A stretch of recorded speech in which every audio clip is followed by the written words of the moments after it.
दोस्तों नमस्कार। Doctor Sudhanshu green talks में आपका स्वागत।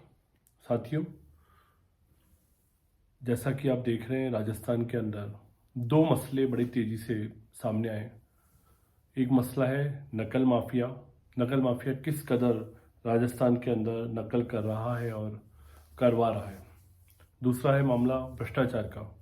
इन दोनों मुद्दों को मैं एक साथ जोड़ करके देख रहा हूँ। नकल माफिया और भ्रष्टाचार दोनों एक ही थाली के चट्टे बट्टे हैं, एक ही सिक्के के दो पहलू हैं, एक ही बात है। तो दोस्तों, आपको याद दिलाना चाह रहा हूँ, आपको बताना चाह रहा हूँ, दोनों चीज़ों में कुछ चीज़ें आपको एक सी नज़र आएंगी। दोनों में घोटाला हो रहा है, गड़बड़ी हो रही है, बेईमानी हो रही है, लेकिन दोनों में कोई कार्रवाई नहीं हो रही है। और मेरा सवाल है कि भ्रष्टाचार और नकल माफिया, इन दोनों का सरगना कहीं एक ही व्यक्ति तो नहीं।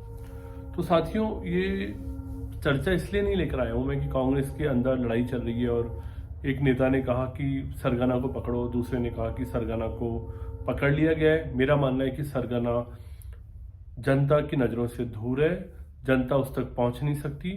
सरगना कौन है ये जनता तय करेगी। लेकिन आपको याद दिलाना चाह रहा हूँ दो घटनाएं। एक घटना दिव्या मित्तल, एडिशनल एसपी अजमेर, हाल ही में गिरफ्तार हुई है। 2 करोड़ की रिश्वत मांग रही थी।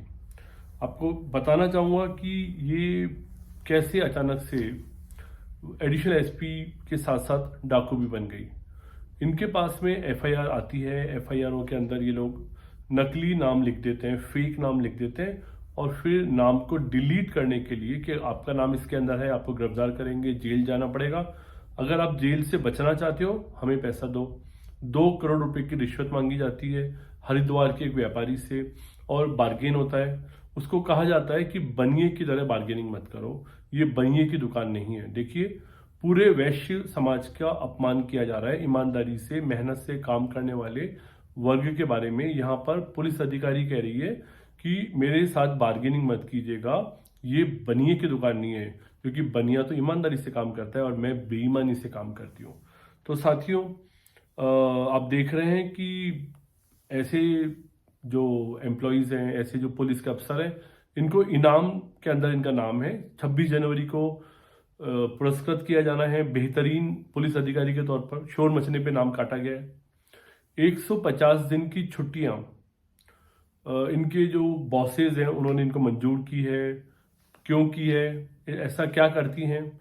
जाहिर है वसूली गैंग है, जाहिर है ये अपने बॉसेस के लिए डाकू बनी हुई हैं। तो इनकी कितनी भी छुट्टियां, इनके कितने भी गुनाह माफ़ कर दिए जाते हैं। आप देखिएगा कि ये पहले से ही कह देती है कि अगर आपको बचना है तो आप मेरे अफसर के पास जाइए। Director general of police mister Lather के लिए कहती है कि वहाँ जाइए और जाकर के आप बोलिए कि ये हमारा इशू है, जांच मेरे पास आएगी, मैं आपको बचा दूंगी और बचा दूंगी उसके लिए पैसा लूंगी। इनके जो कोई एक अफसर हैं अशोक राठौड़, वो इनकी छुट्टियों को मंजूर कर रहे हैं। 150 दिन की छुट्टियों को इनको इनाम में इनका नाम लिखवा रहे हैं। आप समझ सकते हैं कि राजस्थान कहाँ जा रहा है। बहुत ही दुखद स्थिति की ओर बढ़ रहा है तेजी से राजस्थान। दूसरी बात है नकल का मामला, जिस पर हम याद करना चाहेंगे कि बस निकल रही है जालोर से उदयपुर की तरफ। सवारियां बैठी है, बस के अंदर पर्चा दिया जाता है, बच्चों को सवाल करवाते हैं कि भाई ये सवाल आने वाला है और बस पकड़ी जाती है। बस के पकड़े जाने के बाद कथित तौर पर जो इनका बॉस है वो भारत से भाग जाता है, नेपाल से भाग जाता है थाईलैंड। राजस्थान की पुलिस पकड़ नहीं पाती, जबकि राजस्थान की पुलिस ने बस को पकड़ लिया। उसके बावजूद भी जिसने पेपर बेचा उनके ऊपर हाथ नहीं लगाया। फिर कथित तौर पर एक आदमी का मकान तोड़ दिया कि हमने कार्रवाई कर दी। किसी मकान मालिक जिसके यहाँ पर एक कोचिंग सेंटर किराए पर चलता था, मकान मालिक के घर को तोड़ दिया।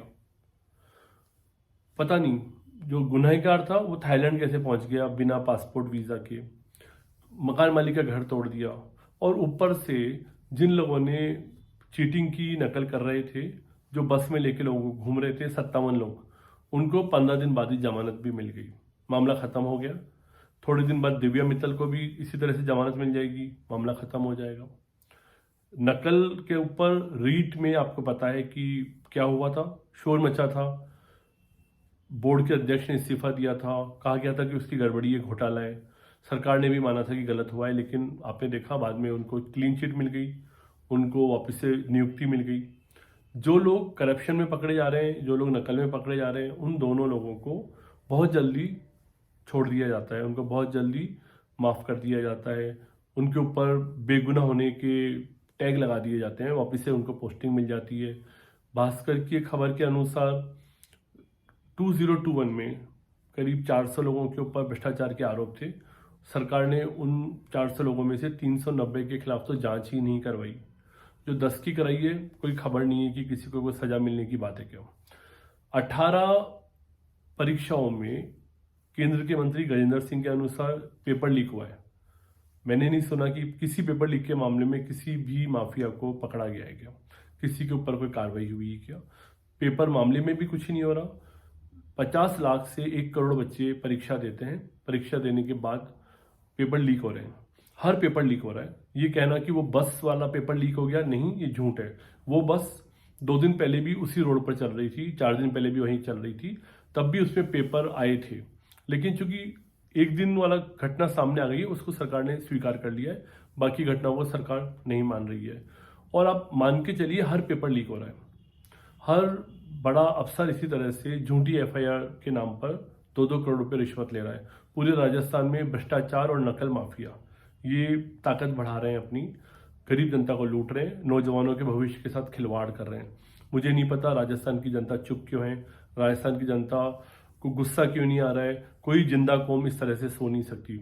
मैं युवाओं से बहुत जल्दी रूबरू होने जा रहा हूँ, मिलने जा रहा हूँ, युवाओं से बातचीत करूंगा। भ्रष्टाचार और नकल माफिया दोनों को एक साथ देखेंगे, एक साथ दोनों के ऊपर जूझेंगे, लड़ेंगे और सरगना को सामने लेकर के आएंगे। जो भी कोई सरगना होगा उसको सामने आना होगा और जनता उसके भविष्य का फैसला करेगी। नमस्कार, ग्रीन टॉक्स में आपसे फिर बहुत जल्दी मुलाकात करूंगा। Thank you.